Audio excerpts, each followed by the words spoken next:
Shannon Gonter here with Therapy by Shannon. Today we are going to focus on shame and how to name it and then let it go. So, lots of emotions out there, like lots, and they kind of fall all over the map from positive to neutral to negative, with some fluctuating in severity dependent on the given situation. So, my personal opinion, and it's honestly quite popular one on emotions, is that not a lot of emotions are really inherently bad or negative to feel. It's kind of like what we do with that emotion that maybe makes it feel bad or look as it is negative. But there is an exception to this rule, and I will say with confidence that shame can almost always be classified as a non helpful emotion. So, what is shame?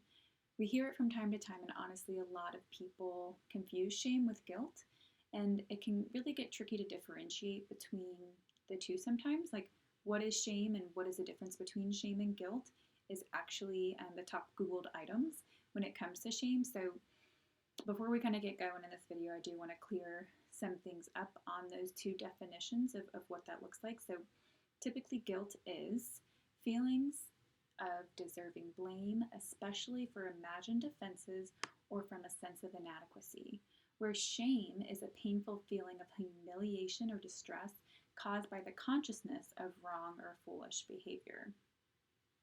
So, Gershon Kaufman stated that shame is the most disturbing experience individuals ever have about themselves, no matter the other emotions that feel more deeply or disturbing, because in the moment of shame, the self feels wounded from within.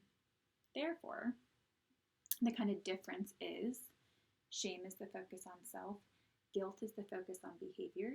Shame is I am bad, guilt is I did something bad.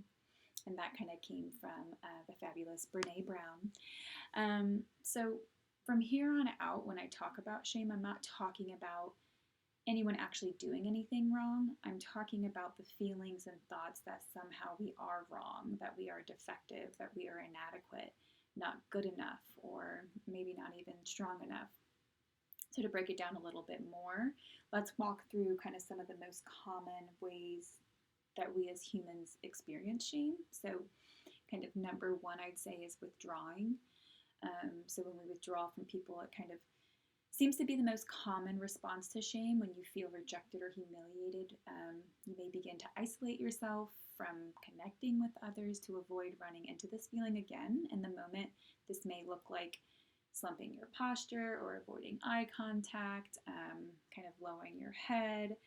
All of this makes sense at times and is really a natural protective factor response to humiliation, but this eventually turns into a cycle, and you may start to avoid going out with friends and often feeling like checked out to avoid that. Another common response is attacking yourself. So, kind of no hidden psychological meaning here. This is what it says, attacking yourself. So, the inner dialogue that we each have turns negative and says maybe things like, I am stupid, I lack value, I am ugly, I am defective, I am unworthy. After some time, these kind of thoughts infect our actions, and you start presenting yourself outwardly as if you are stupid, or as if you do really lack value, or you are ugly.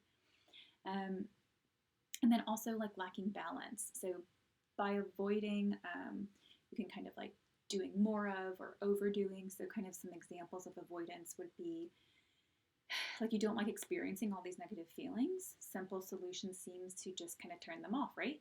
Unfortunately, emotions don't work like this. So since they don't really have a switch, they may be turned off, ignored, repressed by you, but they are still very much a part of you and inside you. So since you aren't actively engaging with them, they show up in your life through kind of excessive drinking or drug uses, or excessive spending, etc. All these negative symptoms that we identify with. They're kind of like doing more of track. So let's say you are feeling shame around your sexual activity, and you have a thought that if you just do it more, you'll get more comfortable with it, then the shame will dissipate. Now, this would work if shame wasn't in the picture, but shame is in the picture. So this strategy doesn't really work. And in the end, you may become more promiscuous and therefore building up your shame opposed to working to lower it. And the last one, kind of like overdoing. So maybe you notice that you often overdo, overgive, overshare, kind of overstrive on things that you are proud of in order to ignore like those situations that do bring discomfort in your life. Um, and then kind of attacking others. So appears to be common in shame as well and comes off in varying degrees. So maybe it is putting others down, demeaning them, being cruel, or even emotional or physical abuse. These are often played out in to kind of like show dominance or power over someone.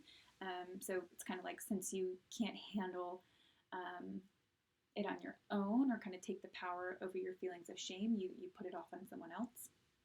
So kind of now what? Don't worry, I'm not going to leave you hanging. I do have some steps that I'm going to go over that can assist you in breaking the cycle of shame. So first step, you of course need to name it. So you need to kind of spend some time, think back and determine when you started feeling this way.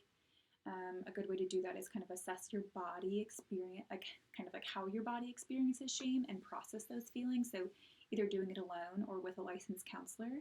And by doing this, relationships with shame will change and they will start to play a less powerful role in your life.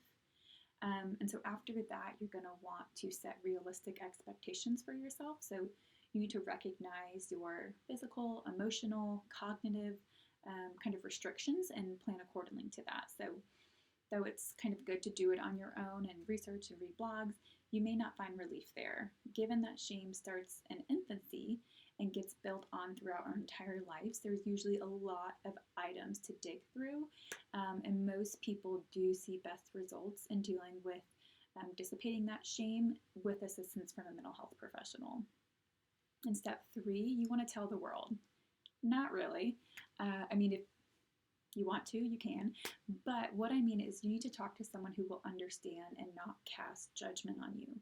In the end, it is our inner thoughts that are kind of keeping us locked in the room with shame. So why not allow someone else into the room to assist you in looking at it from a different light? This will often allow you to understand that we judge ourselves on a much harsher scale than others judge us, and eventually release that shame from the body. And step 4, you want to change your inner voices. Adding on to the thought that we judge ourselves harsher than others judge us, try to reframe your inner voice. Think about it in terms of, would I say this to someone else? And if not, don't say it to yourself. Most of the time you wouldn't say it to someone else. So let's try to be kind to ourselves and kind of shift that inner dialogue. And also, I mean, I understand that the title of this video was like how to name shame and how to let it go. It may be a little bit misleading to some in that if I name it, then it's going to go away and it won't come back. But that's not really the case with shame. Working through the shame in our lives takes time, lots of time, requires a lot of active effort on your end and often others as well, and a lot of hard work, months, maybe years. So you may think, okay, then why not name the blog something else? Thought about it, obviously, but I just kept coming back to the process of letting go. Often change is difficult, scary, and intimidating, and throughout the process, it may make you feel vulnerable or exposed. Involved in this process is letting go of those maladaptive behaviors that covered your shame and eventually replacing them with different, more positive and more adaptive skills, and therefore like lowering the exposed neck feeling. But I hope this was helpful. If you have any other questions or want to learn more about shame or anything else that I'm focusing on in my blog and video series, just reach out. You can get my information on my website at www.therapybyshannon.com. Check me out on Instagram or Facebook at Therapy by Shannon. Thanks.